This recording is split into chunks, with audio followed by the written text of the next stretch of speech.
একদিন হঠাৎ বাদশার মেজাজ পেঁচায় গরম।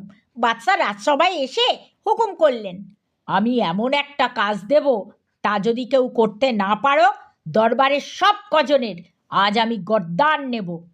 কাজ হলো গাধাকে লেখাপড়া শিখিয়ে পণ্ডিত করা। একথা শুনে রাজদরবারের সকলে ভয়ে অস্থির। সে সময় মোল্লা সাহেব বাদশার পার্শ্বচর সবার মনোভাব আঁচ করে বেশ পণ্ডিতি চালে উঠে এসে বললেন, হুজুর, আমি গাধাকে লেখাপড়া শিখিয়ে পণ্ডিত করতে পারবো, সেজন্য আপনার কোনো চিন্তা করতে হবে না।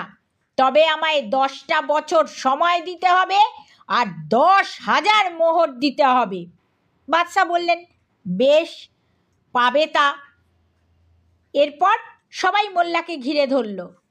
বললে, সত্যি মোল্লা সাহেব, তুমি আজ আমাদের বাঁচালে, কিন্তু এরপর কি হবে? তুমি কি সত্যি সত্যি গাধাকে লেখাপড়া শেখাতে পারবে বলে মনে করছো? তা কি কোনোদিনও সম্ভব? দূর, গাধা কি লেখাপড়া কখনো শিখতে পারে?